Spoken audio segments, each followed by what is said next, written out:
Bien, hoy día vamos a hablar de las complicaciones crónicas de la diabetes mellitus. Estas se dividen en complicaciones microvasculares y macrovasculares. Las macrovasculares son la enfermedad coronaria, la enfermedad cerebrovascular y la enfermedad vascular periférica. Y las complicaciones microvasculares son la nefropatía diabética, la retinopatía diabética y la neuropatía diabética. La prevalencia de estas complicaciones es muy variable, pero también es muy alta. Para cada una de ellas se habla de prevalencias que van desde el 10 al 15% hasta llegar al 25 o 40%. Este es un estudio que se realizó en el Centro Médico San Joaquín que demostró esas tasas de prevalencia, y en la Encuesta Nacional de Salud se vio, por ejemplo, que la tasa de complicaciones macrovasculares en los pacientes diabéticos alcanzaba cerca del 20%.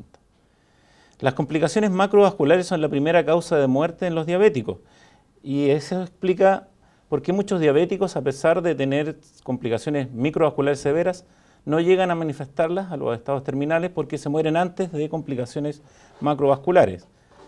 Y lo más importante es que estas complicaciones coexisten en la diabetes con otros factores de riesgo de igual importancia, como la hipertensión arterial, la dislipidemia, el tabaquismo y la obesidad. En la patogenia de la enfermedad cardiovascular está, por una parte, la hiperglicemia, que produce un daño directo en el endotelio y en las arterias, la dislipidemia heterogénica, la hiperinsulinemia previa en el caso de los diabéticos tipo 2 y la coexistencia de hipertensión arterial, tabaquismo, hipercolesterolemia y obesidad. Lo más importante es entender que el manejo y la prevención de los eventos cardiovasculares se basa en un manejo multifactorial, donde no solamente importa reducir los niveles de glicemia y alcanzar una hemoglobina glicosilada óptima, cercana al 7%, sino también regular la presión arterial y alcanzar una presión sistólica de 130 y diastólicas de 80, y unos niveles de colesterol LDL menores de 100 o menores de 70 si el paciente tiene enfermedad cardiovascular conocida, HDL mayor de 40 o mayor de 50 en mujeres y triglicéridos menores de 150, además de controlar el peso, a realizar actividad física, suprimir el tabaco y tener una alimentación saludable. El primer aspecto a estudiar si es realmente el control glicémico capaz de prevenir los eventos cardiovasculares.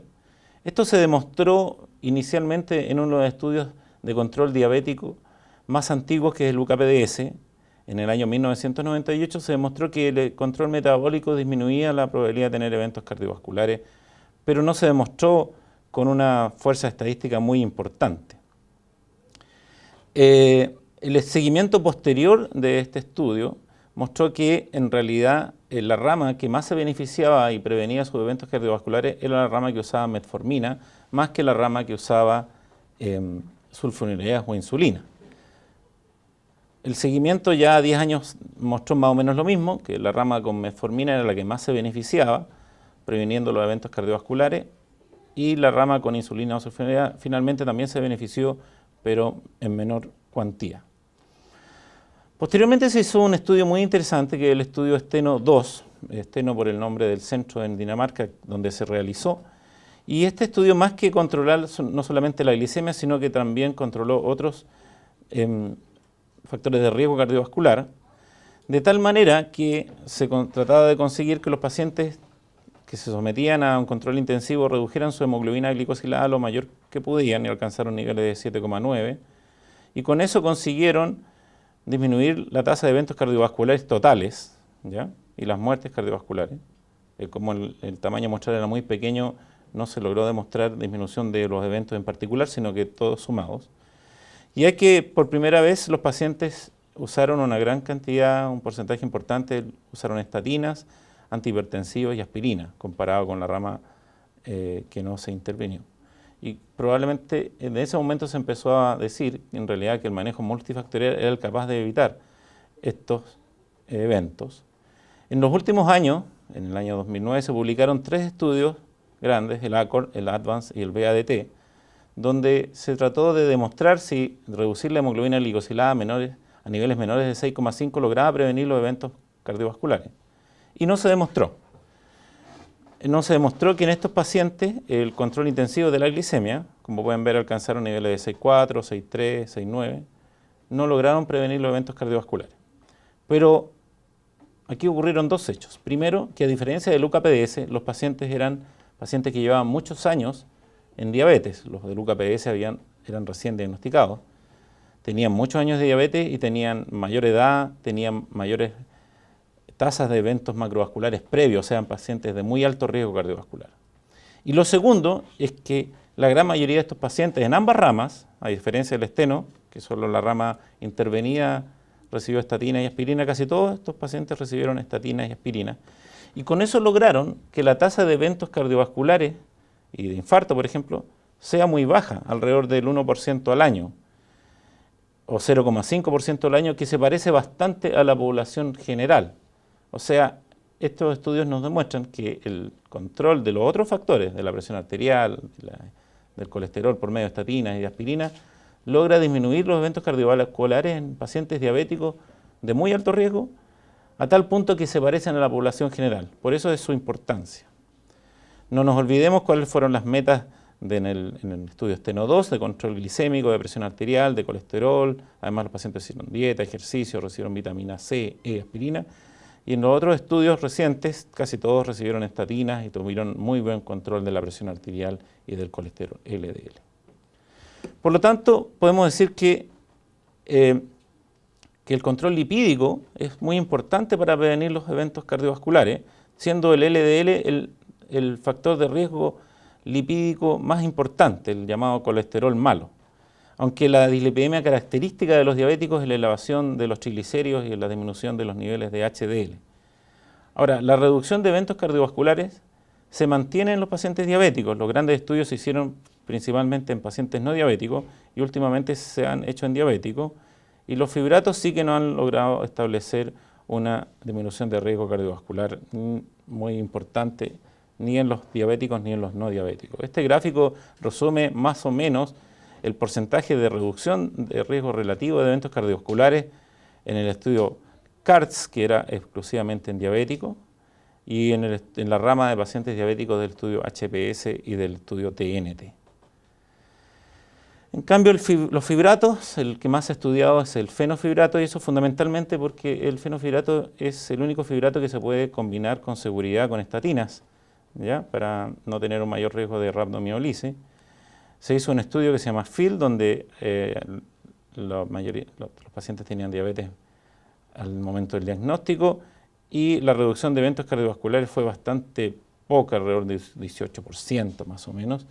Y en la rama del estudio ACCORD de control glicémico también se usó fenofibrato agregado a estatinas, ambos, para ver si los pacientes que tenían niveles de triglicéridos altos todavía, porque se usa para bajar los triglicéridos, lograban disminuir los eventos cardiovasculares y este beneficio también fue muy escaso.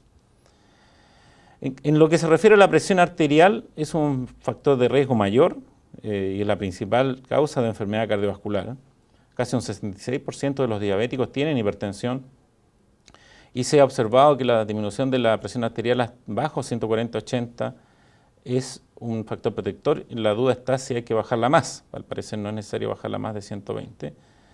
De todos los antihipertensivos, los más beneficiosos son los inhibidores de la enzima convertidora, los bloqueadores canales de calcio, los bloqueadores, beta-bloqueadores y las tiazidas, y últimamente se ha mostrado el beneficio de los antagonistas del receptor de angiotensina 2, los ARA2. Y eso hay que diferenciar que estos fármacos tienen distintos efectos metabólicos también.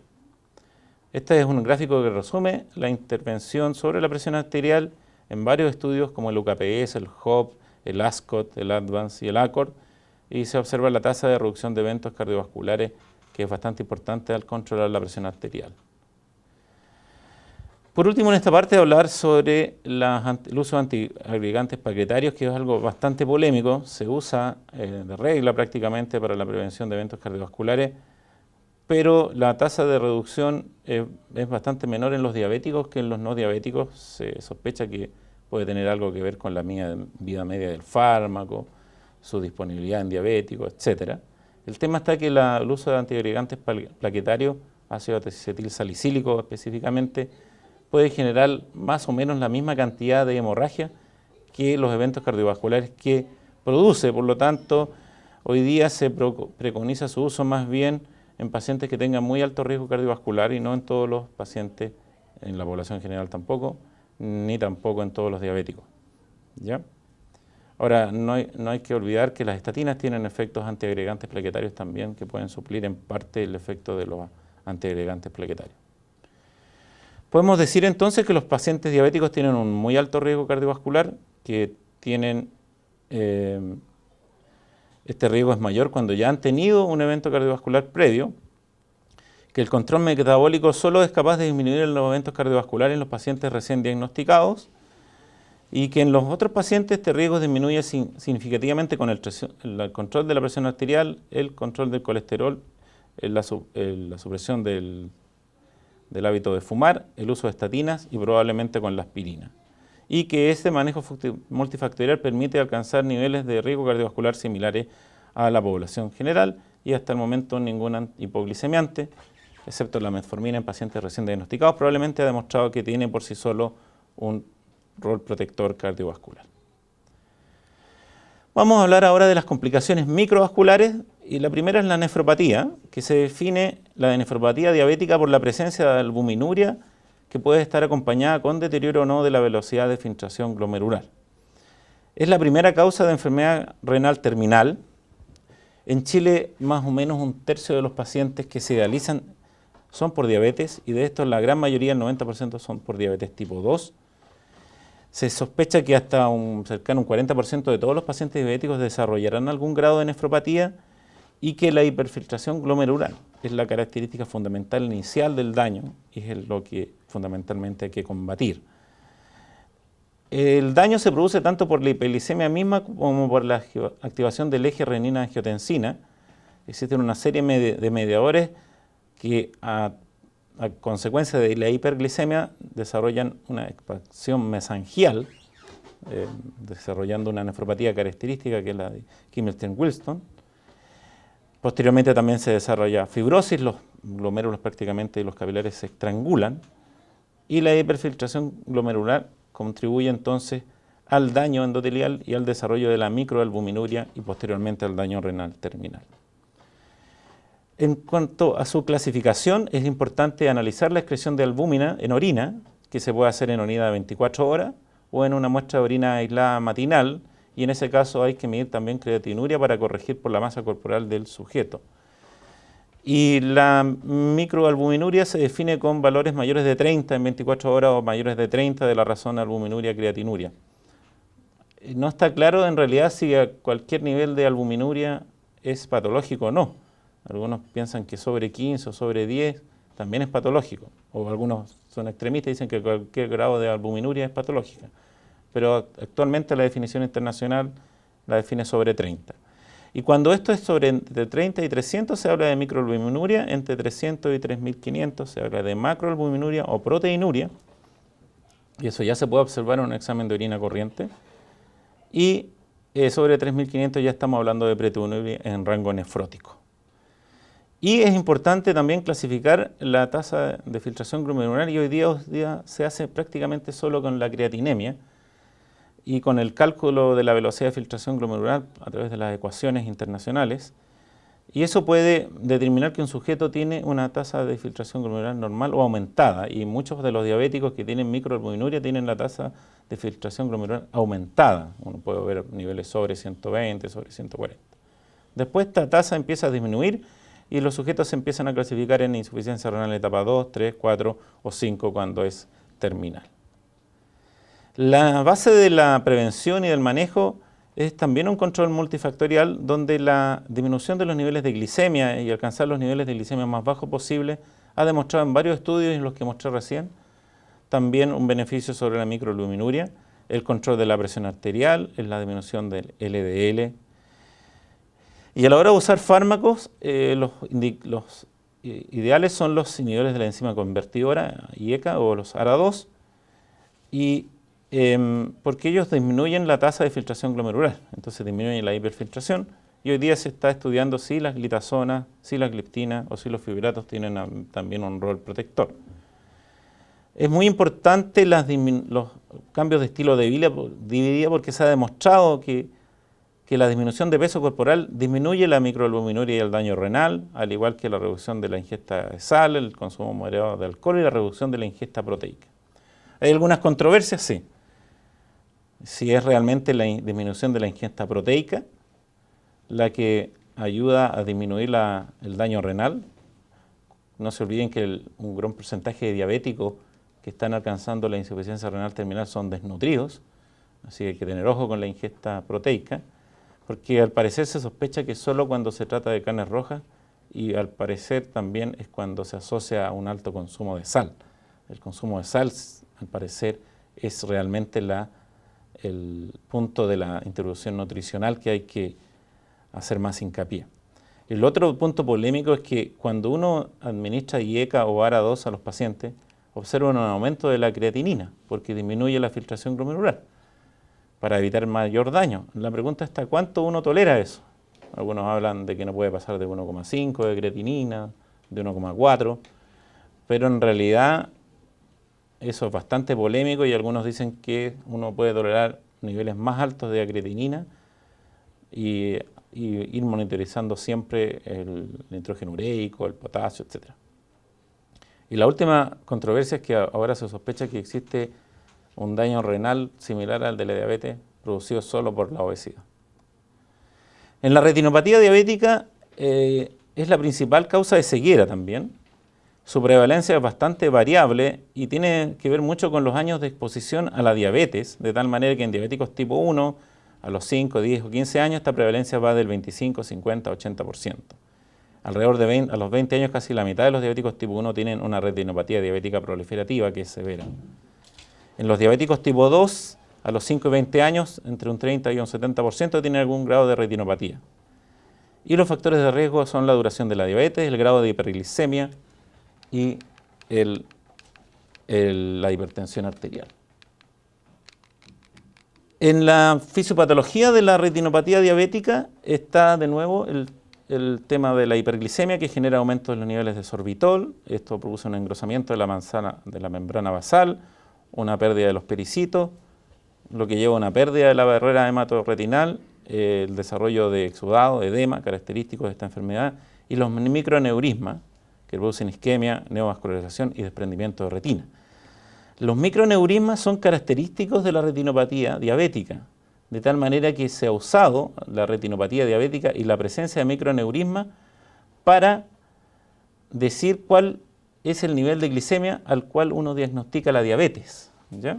Porque no lo puedo hacer mucho con la nefropatía porque la hipertensión produce un daño similar. Entonces, gracias al que es característico, entonces uno puede decir sobre estos niveles de glicemia, este paciente tiene diabetes o no. La retinopatía se debe evaluar por distintos métodos. El más usado es la oftalmoscopía directa, que puede hacerlo un médico general, diabetólogo, etcétera, pero en realidad la recomendación es que lo haga un oftalmólogo. Y los métodos más complejos son la angiografía, la fotografía de un campo, hasta 7 campos, con dilatación, que es el gol estándar. Lo habitual, como le dije, es que uno lo deriva a un oftalmólogo para que le haga un fondo de ojo dilatado y hay que tener ojo ahí porque la dilatación puede generar un glaucoma agudo. Por lo tanto, se requiere una evaluación previa por un oftalmólogo, la medición de la presión arterial y hay que ver el ángulo de la cámara, que no sea muy estrecho. Y la recomendación es que en diabéticos tipo 1 se haga a los 3 a 5 años y en diabéticos tipo 2 desde el inicio y luego después según la severidad. La clasificación se clasifica en varias etapas de acuerdo a los hallazgos del fondo de ojo, que puede ser desde no aparente sin lesiones, retinopatía leve, moderada, severa, y la severa puede ser proliferativa, temprana, proliferativa de alto riesgo, retinopatía proliferativa avanzada. Y aparte de eso está el edema macular, que es otra característica de la retinopatía diabética, pero también se puede ver en otras enfermedades. Y el edema macular es la causa de la ceguera más o menos en la mitad de los casos. Y es importante entender que se puede presentar en cualquier estado de la retinopatía, no solamente en la proliferativa, sino también en la retinopatía no proliferativa. ¿Ya? El tratamiento de la retinopatía diabética, nuevamente la prevención se basa, y nuevamente se ha demostrado, en un control adecuado de la glicemia, la reducción de la presión arterial, sobre todo sistólica, y las drogas hipolipemiantes pueden ayudar a combatir el edema macular y los exudados serios, Y el resto ya es tratamiento quirúrgico, donde está la terapia con fotocolocación con láser, la vitrectomía y el uso de triamcinolona intravenosa. Hoy día se están usando unos fármacos que son inhibidores de los factores de crecimiento endotelial, que se usaban para tratar algunos tipos de cáncer y hoy día se están usando en retinopatía diabética y sobre todo para el tratamiento del edema macular con bastante éxito. La neuropatía diabética es la tercera y última complicación que vamos a hablar sobre de la diabetes mellitus, y la causa nuevamente es la hiperglicemia, pero también el desarrollo de microangiopatía. Se produce un aumento del sorbitol, una disminución de los niveles de mioinositol, un aumento del estrés oxidativo, aumento de productos de glicosilación avanzada, los AGEs famosos, la disminución del óxido nítrico, que es un vasodilatador, y la disminución de la prostaglandina, que también tiene un efecto protector endotelial. Eso genera entonces una microangiopatía que produce un daño en las neuronas, una degeneración axonal y una desmelinización. La clasificación de las neuropatías se divide es compleja porque hay que dividirlas en varios tipos, hay varias divisiones, varias clasificaciones, y esta es una de las más útiles, que es separarlas en neuropatías diabéticas simétricas y neuropatías diabéticas focales. Simétrica significa que compromete ambos lados del cuerpo, puede ser motora, sensitiva o autonómica.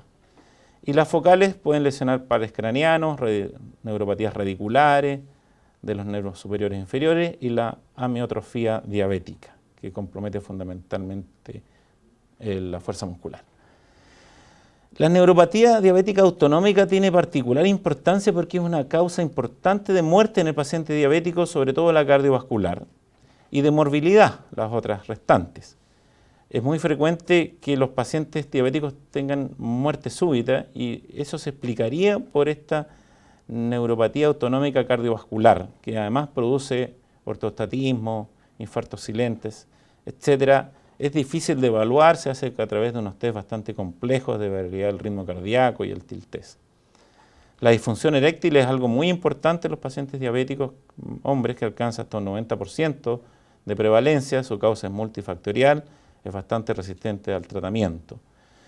La neuropatía diabética gastrointestinal, la más frecuente es la gastroparesia, que es causa de reflujo, disfagia y vómitos, puede alterar también el uso de los medicamentos orales, ¿ya? Se puede diagnosticar a través de un cuestionario y el método de diagnóstico es el scintigrama con alimentos marcados. La vejiga neurogénica también es muy importante en estos pacientes y la disfunción sudomotora, que puede producir una piel seca y favorecer el desarrollo de ulceraciones y pie diabético.